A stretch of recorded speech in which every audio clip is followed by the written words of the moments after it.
I'd like to thank the organizers of Lifelong Tech for bringing this topic to light.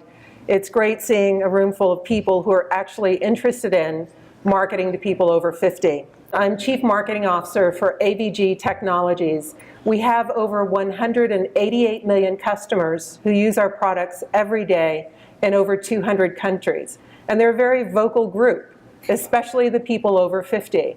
Today I'm going to share with you a couple of pieces of research that we did. And if you want more detail on it, it'll be available on Lifelong Tech and also our website.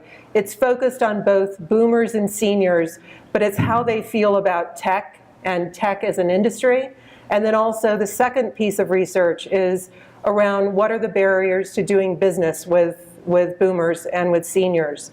The research was comprised over 9 countries, European and the United States, and it's pretty robust.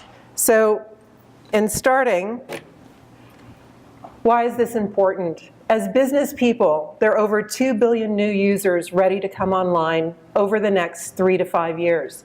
Many of those will be over 50. They're going to be your aunts, maybe yourself, your uncles, your parents, your grandparents.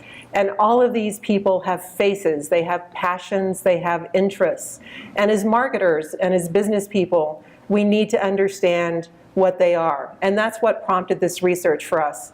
There's something I learned a long time ago, which is just because my business needs revenue is no reason for someone to buy from me.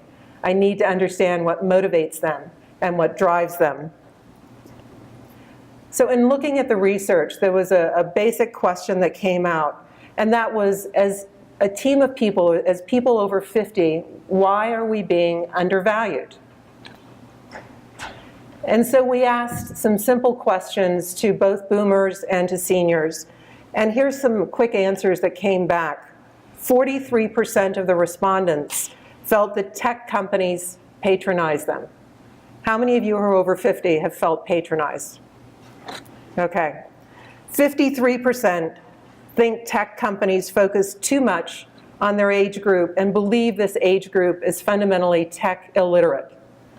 39% think tech companies talk down to them when they're calling out for help. Now this is the starting ground for all of us as business people, and it really hit home to me last summer when I was shopping for a birthday present for my husband. I wanted to buy a smartwatch. So I went to the local big box consumer electronics store, national chain, went to the section that was for smartwatches, and I'm looking and a young man comes up to me, and this is Austin, Texas, and he said in a nice Texas drawl, "Ma'am, how can I help you?" And I said, "I'm looking at a smartwatch for my husband." He said, "Ma'am, it's all about Wi-Fi." He said, "Let me explain Wi-Fi to you." I said, "I know what Wi-Fi is." He said, "Let me explain." And as he's explaining, his voice is raising. And it reminded me of being in Europe a lot of times where you hear people trying to communicate with someone who doesn't understand their language. And instead of accepting it, they just raise their voice. So we get through the Wi-Fi episode, and I said to him, "I'm really interested in the cameras on the smartwatches." And he said, "Ma'am, it's all about the pixels. Let me explain the pixels to you." And I said, "I know what pixels are." And finally, I excused myself, went home, went online to Amazon, ordered the watch for my husband, and it came the next day. Amazon got my business because they didn't talk down to me. They treated me well. They respected the fact that I have a credit card in my own name, and they know that I buy things from them. So this is the mindset that we found from our research that most boomers and most seniors are experiencing from tech companies. Fundamentally, the tech companies feel that we're illiterate, and I'm going to say the S word, that we're stupid. But with that said, there are 3 trillion reasons in the United States why this demographic should be taken seriously. We have disposable income. Most of us have kids who are out of college or, and on their own or out the door. That means we have leftover money. I remember this experience probably about 15 years ago, 20 years ago, talking to my mother. I come from a family of 5. I'm the oldest. The youngest brother graduated from college. And my mother called me a couple of months later and she said, "Judith, I have money. I found money." I said, "Well, how did you find money?" She said, "I don't know, but there's more money there." And there is, because we're not supporting the kids anymore. So if you're thinking of marketing to this demographic, or you're marketing to this demographic, I would strongly recommend that there's a clear understanding that this demographic does have disposable income, and we do spend it. It is the largest growing segment on Facebook. We use Facebook to talk to our families, our friends, to stay in touch. We use Instagram. Think about the holiday that all of you just came through. I don't know about yours, but with mine, a lot of family members couldn't join us. So we used, our smartphones. We used Skype. We use Instagram. But we use technology to stay in touch. We use technology for banking, for shopping, for entertainment, for news, for weather. Technology is part of our life. And the research said that boomers and seniors, by and large, believe that technology has improved our lives. We believe that it's improved communications with our families, 84%. 70% of those research said that it improved the shopping experience, the banking experience, entertainment and travel experience. 65 of those respondents said that we feel in touch. Technology enables us to be in touch more. And half, 51%, said that we feel digital technology is critical to our everyday lives. Now, I don't know about your household, but over the holidays, my husband and I did a technology inventory. We have 31 connected devices for a household of 2. Now, that's embarrassing, but when you consider all the smartphones, the tablets, the TVs, the thermostats, it is an integral part of this demographic. It's an integral part of our lives, and we feel that technology makes our lives better. So what does this mean? This first piece of research clearly says that as a tech industry, we need to do an attitude adjustment. There's clearly a perception gap between boomers and seniors' technical capabilities and our desires and our interests than what the technology industry as a whole gives us credit for. And we have to remember that boomers helped create digital technology. And when I got out of the Army many, many years ago, I went into tech. And that was 30 years ago. And most of you who are boomers or seniors in this room were there with me at the same time. So what I'm saying is fundamentally the businesses need to give us credit for that, and they need to understand that we were there in the beginning and we're going to be there at the end. We do understand that tech improves our lives, and 84% of the respondents said that they do not believe that they're novices. So that's a big gap, because most of us are treated like we are illiterate and we don't understand what Wi-Fi is or what pixels are. But with that said, there are challenges. And as business people, we need to recognize, again, that we have a responsibility to educate. We just can't expect people to understand that there is a business problem and that our technology can solve it. So I would encourage you, as you look at this from a marketing perspective, to make sure that you are clearly conveying the problem that your technology is solving and what it's solving for this demographic. Second, there are cultural, regional, and political differences across the globe. Our research clearly showed that. So with marketing, it as always, it's slanted differently in the different geos that you're in. And then, of course, experiences account for everything. But the basic message that I want to convey is that if you're marketing or selling to this group or want to sell to this group, we do know technology, and give us a little bit of credit for that.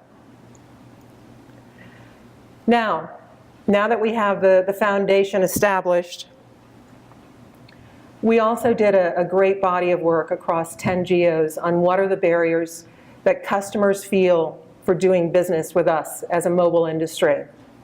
And there were 3 fundamental concerns that the respondents had.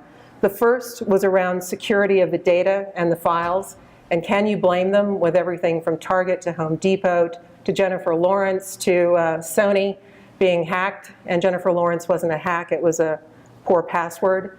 But this is in the news every day.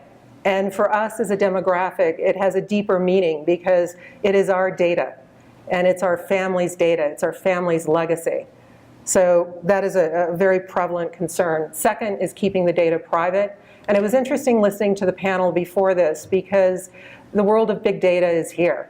And to me, the question is not just the big data, but the question is who owns that data? Fitbit that I use, who owns all that data about my activity? And I think that, when I look at next year, is going to be one of the most pressing issues that we have to address as business people, is understanding clearly the data that we're collecting and who owns it, and being above board with the people that we're doing business with. And then mobile device security. Now, even with mobile device security, our research showed that we all have a lot of work to do from our demographic and from the audience in general. 3% of the respondents said security threats don't concern them. 21% weren't aware. And we all know there are threats on mobile every day. At AVG, I mean, we track these threats. We track the malware. We know where they come from. And so as part of the education that we do a lot of outreach. We do a lot of blogging. We do a lot of social media activity to educate our consumers, not to instill fear, but to inform them so they can take control of their own security. We also heard from the respondents that trust is paramount from this demographic. 40% of the mobile users said that trust is a barrier to purchasing goods and services online. You know, think about it. People want to know who we are, what our brand stands for. Have we earned the right to do business with them? So again, what we do at AVG is we try to build the relationship, try to build a trusted relationship with our customers. And it works, but fundamentally, they need to trust us. Again, trust is paramount.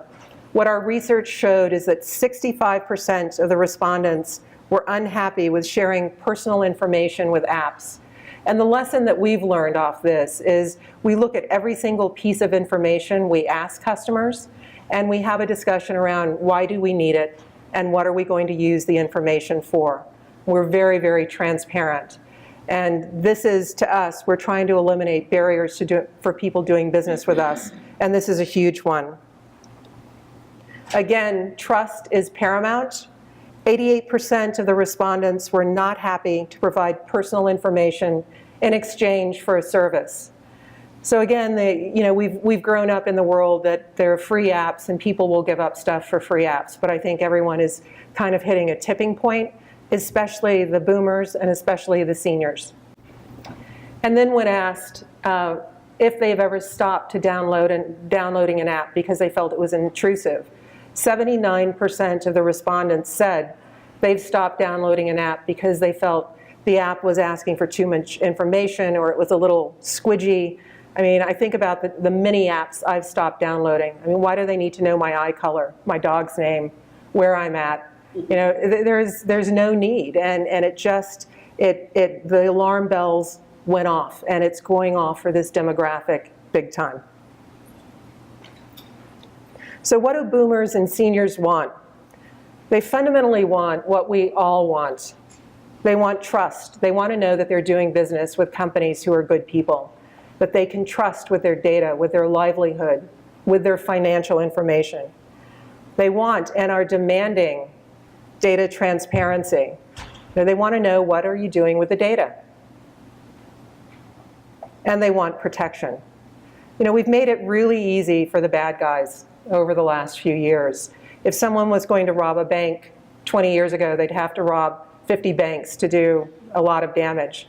But now we have these massive data centers with credit cards and people's names and people's birth dates. And we've made it easy. They just need to go to one of these big data banks, as they've done over the year. And we've read about these in all the magazines.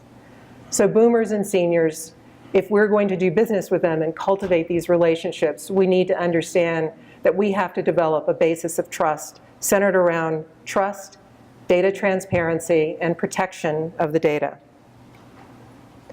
So on top of that, what should our industry focus on? What should tech focus on?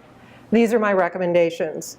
First, you need to understand that this isn't about just devices, this is about people. There are people behind every single tablet, notebook, smartphones. There's a reason that they have these devices. And there was another piece of research that we did last year, and we asked women who were dating, Would you rather give up your boyfriend or your smartphone? And close to 70% said that they would rather give up their boyfriend than their smartphone. So we need to understand that these devices have become integral to our lives. You know, it's not just a piece of hardware, it's our life. And so we can't just talk about speeds and feeds as we market to people. We need to talk about the value and the benefit and understand the personal relationship we have with an iPad. I mean, for example, in our household, I know this is foolish, but my husband and I have 2 iTunes accounts because I don't want him messing with my music, with my videos, with all of those things. It is personal. Our technology is very, very personal. So there's 2 points that I'd like to close on. One is working with Clinton Global Initiative, we've created an initiative called Smart User. So if you and your companies would like to join us in this initiative, we would more than welcome your participation. The goal is, as we look at the next 2 billion people coming online, making them smart users, not just giving them smartphones. You think about the lessons that we've learned over the last 15 to 20 years online. We know not to put our birth date on a document. We know never to give up our social security number. We know not to send naked pictures. Well, most people do, except for politicians.